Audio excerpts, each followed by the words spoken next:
살아계신 하나님 아버지 감사합니다. 5월의 첫째 날 저희들 첫 시간을 주님 앞에 나와 기도와 찬양과 말씀으로 시작할 수 있도록 인도하심을 감사합니다. 이번 한 달도 오직 주님의 은혜를 의지하여서 주님께 붙들림 바 되어서 주님께서 우리에게 보여주신 그 길을 신실하게 걸어가는 주의 백성들 다 될 수 있도록 축복하여 주시고, 우리의 마음을 다하여 뜻을 다하여 힘을 다하여 주님만을 사랑하고 주님께 인정받는 주님의 복된 백성들 다 될 수 있도록 축복하여 주옵소서. 감사하며 예수님의 이름으로 기도합니다. 아멘. 찬송가 366장 부르시겠습니다. 366장입니다.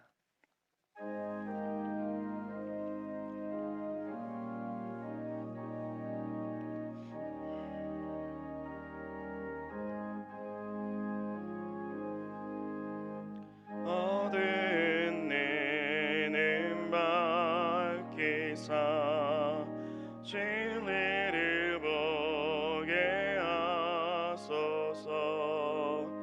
진리의 열쇠 내게 주사 참빛을 찾게 하소서.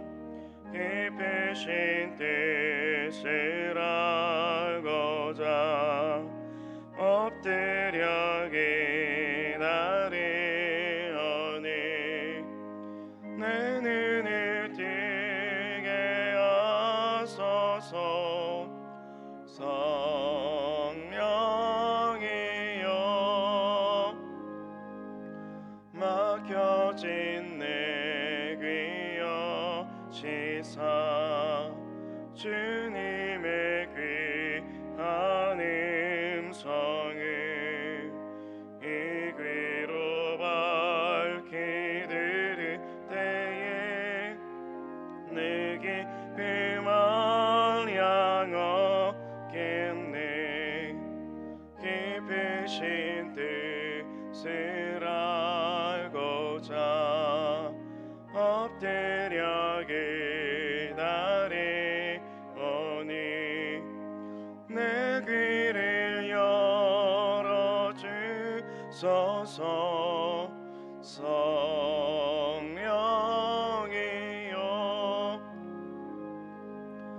봉해진 내 임요시사 복음을 널리 전하고 차가운 내 맘 녹여주사 사랑을 하게 하소서. 깊으신 뜻을 알고자 엎드려 기다리오니 내 입을 열어주소서.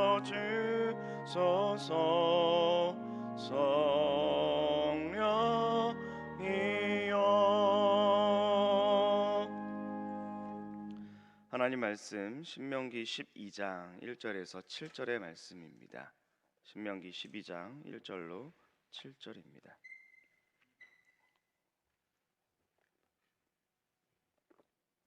생명의 삶 30에서 31페이지에 있습니다.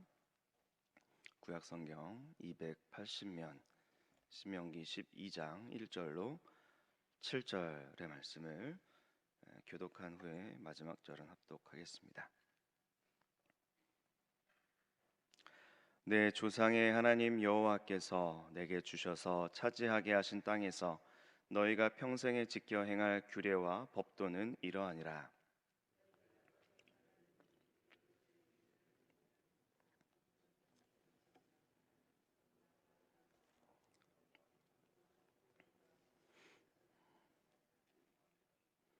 그 제단을 헐며 주상을 깨뜨리며 아세라상을 불사르고 또 그 조각한 신상들을 찍어 그 이름을 그곳에서 멸하라.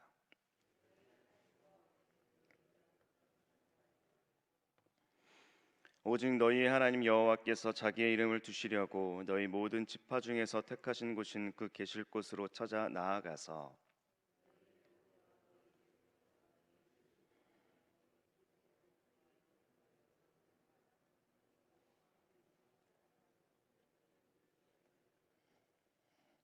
같이 읽겠습니다.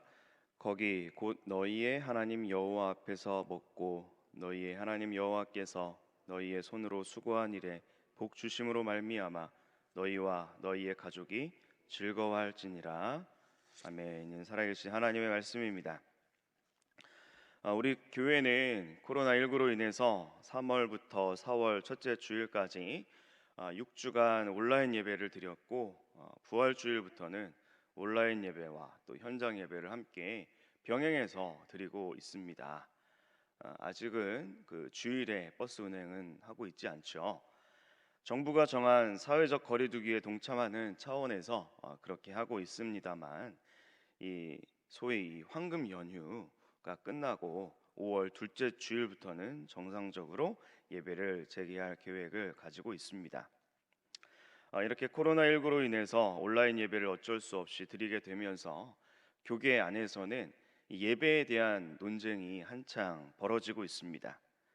예를 들어서 온라인 성찬식이 가능한지의 여부라든지, 또 지금까지 불가피한 이유로 온라인 예배를 드렸는데 이 사태가 잠잠해진 뒤에는 어떻게 해야 할지 등등, 우리가 처한 새로운 상황과 소통을 하면서도 신앙의 본질을 잘 간직하기 위해서 여러모로 논의가 진행되고 있습니다. 그래서 담임 목사님께서도 이번 새벽 플러스 555 컬럼을 예배 논쟁을 뛰어넘어라는 제목으로 쓰셨습니다. 그중 일부를 소개하면 이런 내용입니다. 문제는 최근 코로나19로 인해 주일과 주중 예배를 부득이하게 온라인 혹은 가정 예배로 대체하면서 많은 분들이 모든 삶이 예배라면 굳이 교회에서 예배해야 하는가라는 극단적인 생각을 한다는 점입니다. 여기에는 큰 오해가 있습니다. 삶이 곧 예배이지만 이 둘은 구분되어야 합니다. 우리는 흩어져서 하나님을 섬기는 삶을 살기 위해 함께 모여 예배를 드립니다. 그렇다면 모이는 예배는 흩어지는 삶을 위한 힘의 원천이 됩니다. 이런 내용입니다. 우리는 보통 삶이 예배다 그런 말을 사용합니다. 일상에서도 주님과 동행하면서 예배하는 마음으로 살자, 그런 뜻이 담긴 말이죠. 그런데 온라인 예배를 드리는 상황에서 이 삶이 예배다라는 이 문구가 좀 왜곡이 되어서 삶이 예배라면 굳이 주일에 예배당에 모일 필요가 있느냐, 이런 생각을 할 수도 있다, 그런 말입니다. 성경적으로 볼 때 이 말은 좀 위험한 표현이죠. 생각이죠. 하나님께서도 모이는 예배의 소중함, 모이는 예배에 대한 소중함에 대해서 많이 말씀을 하셨는데요. 오늘 본문에 그런 내용이 나와 있습니다. 오늘 본문을 보니까 하나님께서 하나님의 이름을 두기 위해서 한 장소를 택하신 장소가 있다. 별도로 구별하셨다. 그러므로 이스라엘은 그곳이 어딘지 찾아야 하고 이곳으로 나오기를 힘써야 한다. 이렇게 말씀을 하고 있습니다. 중앙성소라는 그런 개념입니다. 중앙성소에 대해서 오늘 본문은 뭐라고 말씀하시는지 먼저 5절을 보시기 바랍니다. 오직 너희의 하나님 여호와께서 자기의 이름을 두시려고 너희 모든 지파 중에서 택하신 곳인 그 계실 곳으로 찾아 나아가서라고 말씀하는데요. 사실 이 구절은 굉장히 중요한 의미를 담고 있습니다. 신명기가 기록된 이스라엘의 그 역사적인 배경에서 이 5절을 이해를 해야 하는데요. 신명기 전체를 봤을 때 오늘 본문인 이 12장 1절로부터 신명기 26장까지는 신명기 법전이다라고 어저께도 말씀을 드렸습니다. 그리고 그 앞에 11장과 그 끝에 27장에는 에발산과 그리심산에서 이 저주와 축복과 저주를 선포하는 그런 말씀으로 이 신명기 전체가 구조가 이루어져 있다라고 말씀을 드렸는데요. 12장에서 26장에는 이 10계명의 한 계명에 대해서 세부적인 사항에 대해서 설명하는 내용이 나옵니다. 그런데 이 신명기라는 성경이 기록되었을 때 이 신명기의 첫 번째 독자는 출애굽의 2세대였습니다. 광야에서 태어난, 그리고 광야에서 쭉 성장한, 그리고 이제 가나안 땅으로 들어갈 그 세대를 염두에 두고 모세가 그 출애굽 2세대를 향해서 이제 가나안 땅에서 어떻게 이 언약 백성으로서 시내산에서 받은 그 십계명을 가지고 그 새로운 상황과 새로운 장소에서 살 것인지, 하나님을 사랑하며 살 것인지, 신앙을 잘 지키며 살 것인지에 대해서 지금 기록한 책이 신명기라는 거예요. 여러분, 출애굽 2세대가 앞으로 마주하게 될 그 새로운 상황이 어떤 상황이었습니까? 이 출애굽 2세대는 말씀드렸다시피 뭐 돌, 풀 몇 폭이 아주 그 황량한 광야에서 태어나서 성장한 그러한 세대였어요. 그런데 그들이 곧 들어가게 될 곳은 젖과 꿀이 흐르는 땅이었습니다. 아주 풍요로운 지역이었어요. 땅이었어요. 또 그곳에 사는 사람들은 여러 민족이 모인, 또 여러 신들이 있는 다신교, 다인종의 문명이었다는 것입니다. 그래서 굉장히 이 대조가 되는, 광야와는 대조가 되는 매우 풍요로운 환경에서 여러 신들이 있는, 여러 인종들이 모여 사는 별천지로 들어가서 그런 새로운 문명에서 이제 살 것인데, 그런 상황 속에서 하나님의 언약 백성으로서 어떻게 말씀대로 순종하면서 하나님 여호와 하나님만을 사랑하고 그분만을 섬기면서 살 것인지, 그것을 염두에 두고 지금 모세가 쭉 신명기의 가르침을 펼치고 있다는 것입니다. 물론 모세가 그 자녀 세대와 함께 가나안에 들어갈 수 있었다면 이런 가르침은 필요하지 않았을 수도 있습니다. 하지만 모세의 사명은 느보산까지였습니다. 요단강을 건너지 못했어요. 하나님께서는 그에게 요단 동편에서 가나안을 보여주셨습니다. 하지만 건너지는 못했습니다. 그 땅은 들어가지 못했어요. 그럼 모세가 출애굽 2세대들을 향해서 무슨 권면을 제일 먼저 하는가? 제일 먼저 해주는 권면이 무엇인가? 바로 예배였다는 것입니다. 바로 예배에 대해서 제일 처음 말씀하고 있어요. 출애굽 12장은 이 모세가 풍요로운 가나안 땅에 들어갔을 때 가나안 세대들에게 들려주었던 첫 번째 가르침입니다. 그 가르침이 무엇인가? 바로 합당하고 적법한 장소에서 드리는 예배라는 것입니다. 합당하고 적법한 장소에서 드리는 예배. 첫 번째 가르침이 어떤 경제 문제도 아니고요, 정치 문제도 아니고, 교육 문제도 아니고, 국방 외교에 대한 문제도 아니고, 예배에 대한 주제였다는 것은 우리에게 큰 생각할 거리, 또 도전을 줍니다. 모세는 예배에 대해 이야기하면서 먼저 가나안의 우상 숭배를 위해서 건축된 모든 신당들, 모든 산당들을, 또 제단들을, 또 주상과 아세라 신상들을 파괴하라, 없애버려라 말씀을 합니다. 2절과 3절을 보시면, 너희가 쫓아낼 민족들이 그들의 신들을 섬기는 곳은 높은 산이든지 작은 산이든지 푸른 나무 아래든지를 막론하고 그 모든 곳을 너희가 마땅히 파멸하며 그 제단을 헐며 주상을 깨뜨리며 아세라상을 불사르고 또 그 조각한 신상들을 찍어 그 이름을 그곳에서 멸하라 말씀을 합니다.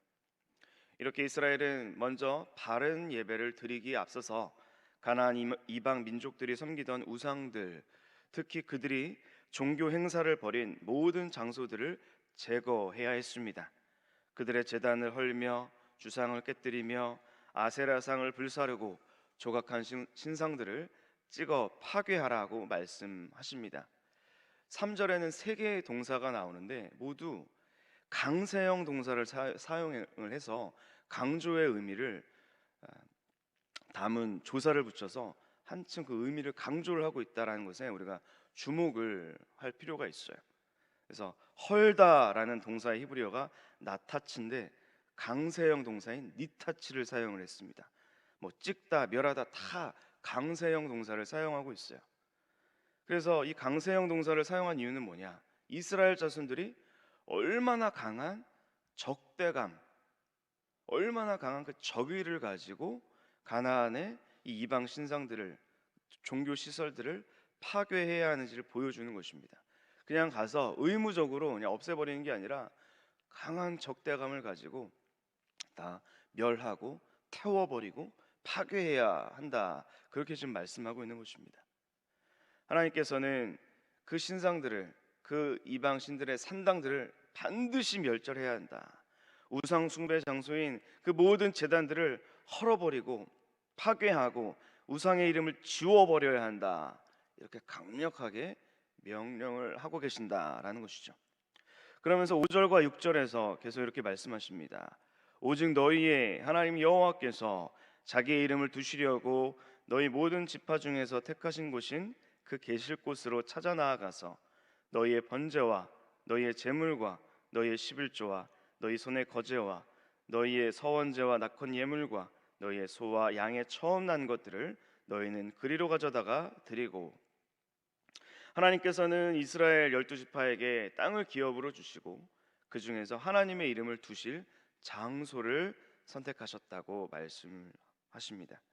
그래서 12지파는 거기로 나와야 합니다.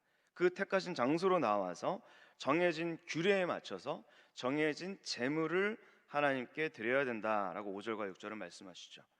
특별히 5절에 자기의 이름을 두시려고 그 계실 곳으로 찾아 나아가야 한다고 말씀합니다. 찾아 나아가야 한다. 여기서 찾아라는 말은 찾는 그 대상을 향한 그 관심, 그 대상에게 가까이 다가가기 위한 적극적인 행동, 그 자세를 의미하는 말입니다. 예배드리는 그 예배자가 하나님께 적극적으로 찾아 나아가야 한다. 그런 자세를 보여야 한다라는 의미이죠. 하나님의 이름을 두신 성소, 이 성소는 가나안 땅의 주인이 이방 신들이 아니라 하나님, 여호와 하나님이심을 드러내는 상징물이었기 때문에 이 예배에 택한 장소 중앙 성소는 중요한 의미를 가지고 있었던 것이죠. 그 성소를 통해서 더 이상 이 가나안은 이방 신들의 땅이 아니라 하나님의 통치와 하나님의 다스림 아래에 있는 땅이다. 이스라엘 백성에게 구원의 선물로 주신 땅이 바로 가나안이다. 그 하나님의 통치를 드러내는 의미를 담고 있었다는 것입니다. 그래서 이스라엘의 12지파 모든 사람들이 절기 때마다 중앙 성소로 나와서 6절 말씀처럼 번제를 드리고 희생제물을 드리고 거제와 서원제와 낙헌 예물과 가축의 처음 난 것들을 주기적으로 절기마다 드려야 한다. 그러면서 온 가족과 더불어서 즐거워하라 말씀하십니다.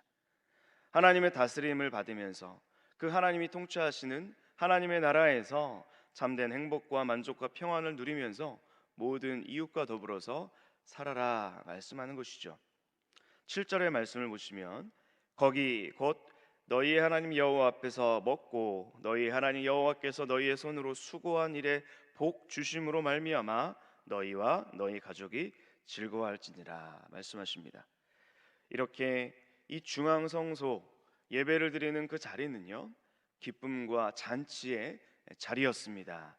이스라엘 백성들이 거주하는 땅에 참된 주인이 누구인지를 예배를 드릴 때마다 기억하고 예배를 드릴 때마다 선포하는 중요한 의미의 자리였다는 것입니다. 여러분, 예배는 이렇게 소중한 것입니다.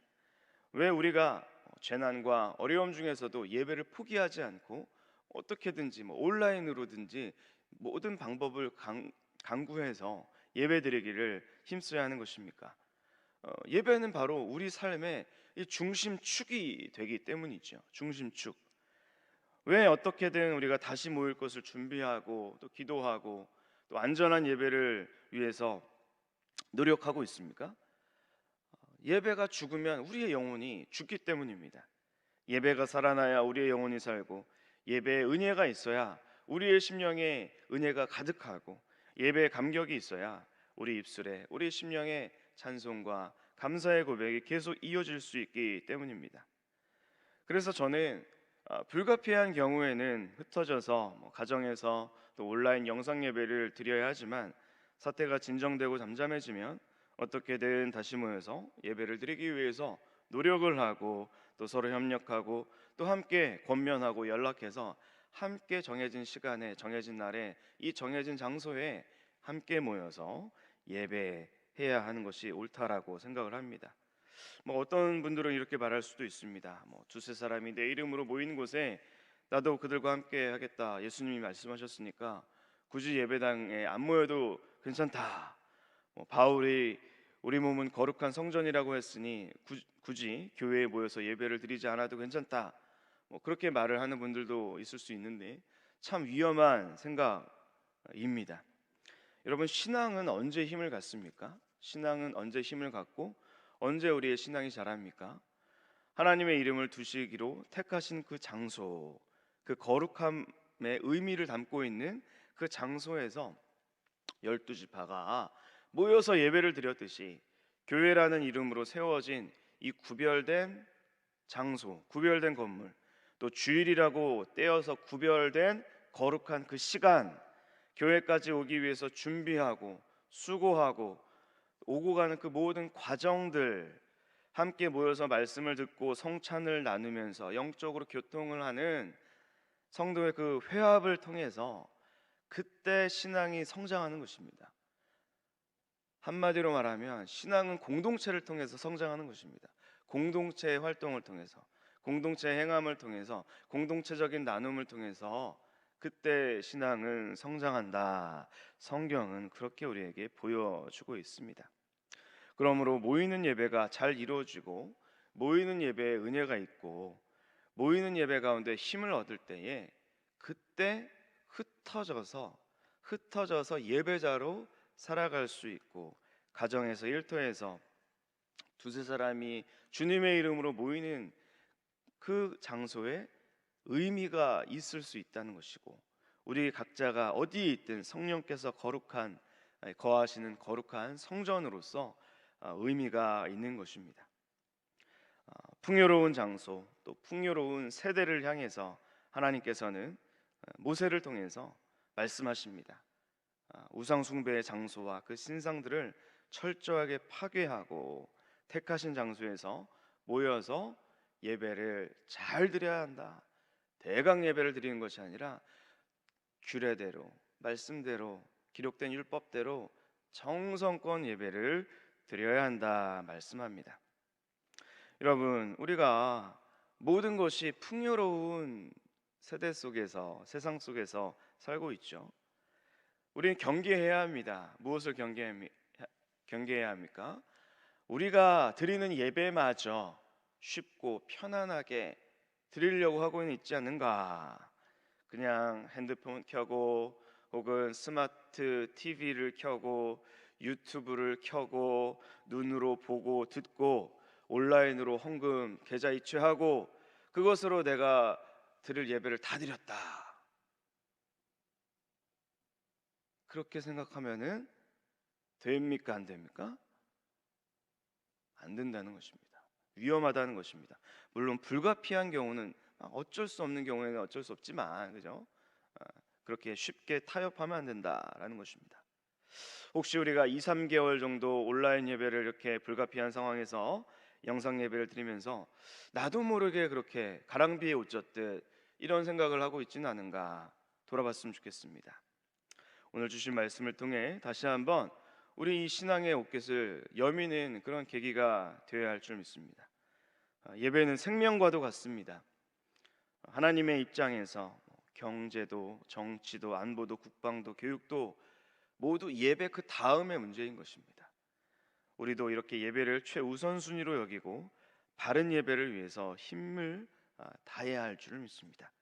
마음을 모아서 지혜를 구하며 다시 모이는 예배가 재개되고 영적으로 위축되어 있고 무력해 있던 우리의 심령에 성령의 충만함이 이 모이는 예배를 통해서 회복되어져서 신령과 진리로 예배드리는 우리 모든 성도님들 될 수 있기를 간절히 소망합니다. 기도하겠습니다. 하나님 아버지, 우리 모두가 바른 예배자로 서게 하여 주시옵소서. 코로나19로 인해서 모이는 예배가 얼마나 소중한지, 함께 모여 성도의 교제를 나누는 것이 얼마나 소중한지를 깨닫게 되었다. 그런 말들을 우리가 참 많이 하고 많이 들었습니다. 그러나 그렇게 말하면서 어느새 온라인 영상 예배에 적응하고 쉽고 편하게 예배드리는 것을 더 선호하고 있지는 않은지 우리가 돌아보게 됩니다. 주일에 또 수요일에 금요일에 또 구역 예배로 드려지는 모든 예배마다 다시금 우리의 마음이 향하게 하여 주시고 우리의 정성과 우리의 힘과 우리의 마음들이 모아지게 하여 주셔서 우리의 신앙이 이전보다 더욱더 새로워지게 하시고 뜨거워지게 하시고 주님을 향해서 자라나갈 수 있도록 인도하여 주시옵소서. 이 새벽에도 주님 앞에 나올 때에 성전 봉헌 예물로 또 11조 예물로 기타 여러 제목의 예물로 주님 앞에 봉헌하여 드리는 예물이 있습니다. 드리는 그 손길을 기억하여 주시고 하나님께서 하나하나 그 드리는 마음과 제목들, 기도의 제목들 응답해 주시옵소서. 하나님 아버지, 오늘도 이 새벽에 주님 앞에 나와 기도드린 모든 제목마다 응답하여 주시되 특별히 우리의 가정의 문제를 놓고 자녀의 문제를 놓고 기도하는 기도의 제목을 주님 들어 응답하여 주시고 5월 이 가정의 달을 맞아서 하나님께서 우리에게 허락하여 주신 배우자와 또 자녀들, 부모님, 여러 친지들 위해서 함께 기도할 때에 믿음의 명문가로 세워지는 복된 우리 성도님들의 가정들이 될 수 있도록 축복하여 주시옵소서. 원로 목사님의 신원을 강건케 하시고 말씀을 들고 서시는 자리마다 주님의 복된 복음의 소식이 힘있게 증거될 수 있도록 인도하여 주시옵소서. 담임 목사님께 늘 성령의 충만함으로 붙잡아 주셔서 코로나19의 여러 가지 어려운 상황 속에서 어떻게 대응하고 교회를 또 인도해 나갈지 주님께서 늘 지혜와 능력으로 덮어 주시옵소서. 모든 장로님들 또 교역자들 모든 리더십들 위해 주님께서 성령으로 기름 부어 주셔서 몸된 교회를 사랑하며 주님께서 주신 맡겨주신 사명을 잘 감당하여서 우리 교회가 올해 세운 표처럼 도시의 영성을 새롭게 하는 능력 있는 교회로 쓰임 받을 수 있도록 축복하여 주시옵소서. 암을 비롯해서 여러 가지 질병으로 수술을 받고 또 수술을 앞두고 또 회복하고 치료받고 있는 우리 환우들을 기억하여 주시옵소서.